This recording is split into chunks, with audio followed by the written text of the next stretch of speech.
It's time for another Dice Tower review with Zee Garcia.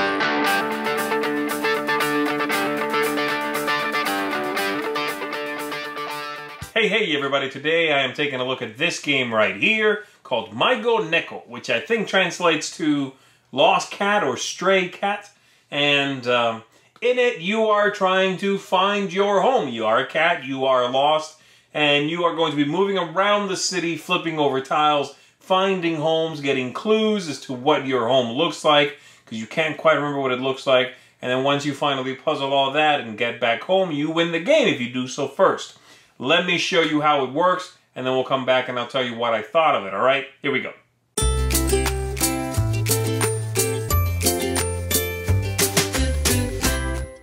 So here's what the game looks like, set up and ready to go. We have the 4 players with their kitty cats in each of these lots on the outside, and then the rest of the city here face down.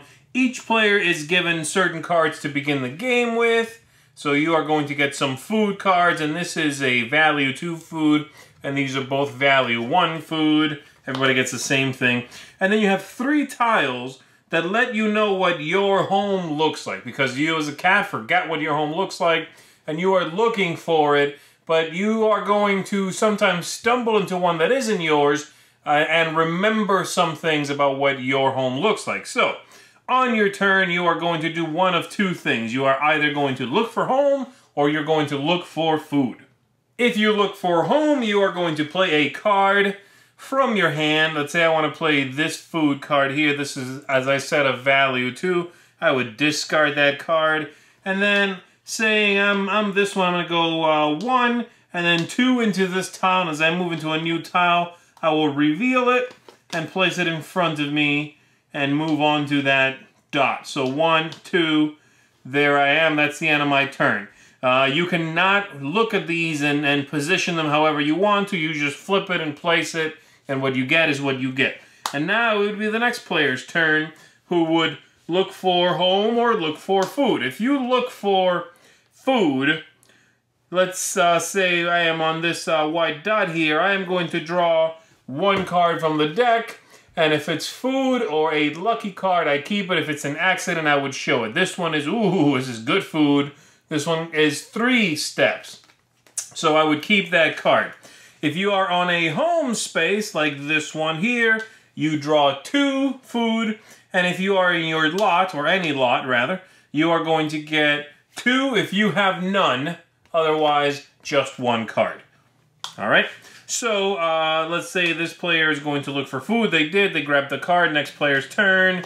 And so on. Let's say they are going to look for home. They will play this card that gives them 2 movement points. 1, 2 into this one. They'll flip it. And I'm going to cheat just a little bit and do that. So 1, 2. They've stepped into a house. Now, the player on their left is going to check the 3 tiles they have in front of them to let them know if that house shares any properties with their home. I'll show them to you now. So this one is the shape of the house. It's either a long house or a tall house. This one does not match that one, so they just get this tile back face down. This one here is either the color of the roof, and so in this case, this one has a yellow roof, this is red, so this one they did not remember.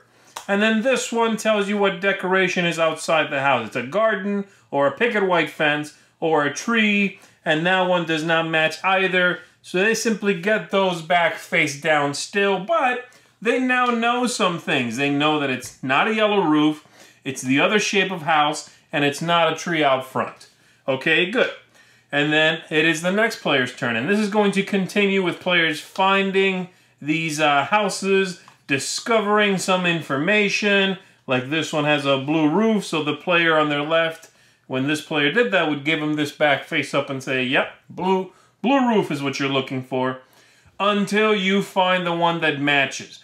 Once you get back to the one that matches all 3 of your tiles, wherever that may be, you are going to win the game. The cards in the deck here, as I said, there's a few different ones. There's food, but there's also lucky cards that give you some special powers. Now, these all have the writing in Japanese, and so I Don't know what they say without consulting the rule book, but the rule book does have a pretty handy-dandy section here that tells you what they are. And so, for example, I know this one, when you play, you get to take a ride to one of the lots. So if you know you got to be on this side and you're stuck way over here, you can just take a ride over to that lot. And there's a few other ones. And then the accident cards that as soon as you draw, you must play those. And they typically affect your opponent. Okay, that's what they do. There's one final piece of rules, which is when you encounter another cat somewhere, the cats have a little tussle. They have a little fight. And you are both going to play a card from your hand. You're going to just pick them and then reveal the card. Whoever has the higher number in the paw print at the top corner here is going to win that. They are going to get a card from the deck. Definitely not an accident. If they do flip an accident like this, they flip again until they get a card. And then they can push the loser up to 3 spaces away. So you can have a little confrontation in the game from that fighting system. And sometimes you want to keep a card that has a high number just in case someone comes after you, or you were planning on delaying someone's win if they have a lot of information already. But that's basically it. You're going to be moving around, flipping these tiles over, discovering these houses until you get back to the one that belongs to you, and then you win the game, and that's pretty much it. I did not go over every card, of course, but there's really not that many different ones. That's the game. I like a lot of the parts in this game. I like the tile reveal. I think that's cool. I like the concept of having a secret objective that other players tell you if you are getting closer to it or not. You know, I enjoy that. I like the cards. I think a lot of them are very clever. The things you can do to other people. I think the fighting, though infrequent, is pretty clever. And you do have different setups. In the rule book here, it tells you different setups for the tiles so that you can have things like more fights happen and more traveling happen, whatever, right? However, the game is very, very lucky. It's just, you know, gobs of luck. You can simply flip a tile after a couple of tiles and find the one that matches all 3 of your cards, and you win.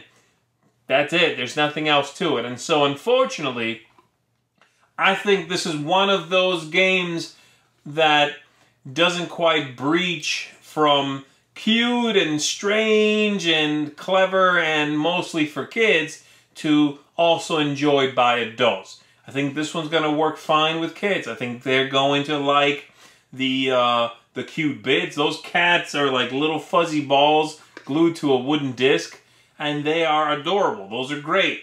And the cute illustrations on the cards, they're great, you know. But I don't think there's enough gameplay here to then make it also cool for adults to get into how quirky it all is, you know. This one's not going to breach that group. And so for children, I would say, yeah, this is a cute game. It's clever, it works well, it's a neat design that the kids are going to be able to get into, you know. Cat lovers also are going to adore it. But for adults, I think you can safely skip this one. It's just too random and lucky, and there's not enough here that you can do to really overcome all of that. So that's the game, Lost Cat. If you've got kids and they love their little kitties, then maybe look for this one. Otherwise, for the grown-ups, you can safely skip it. Thanks so much for watching the Dice Tower videos. Find more great videos and reviews, as well as our top-rated audio podcast at Dicetower.com. You can also find other great shows at DicetowerNetwork.com. I'm Eric Summerer, and you've been watching The Dice Tower. The Dice Tower is sponsored by Cool Stuff Inc., where you can find great games for great prices. Cool stuff in stock. Check them out at CoolStuffInc.com.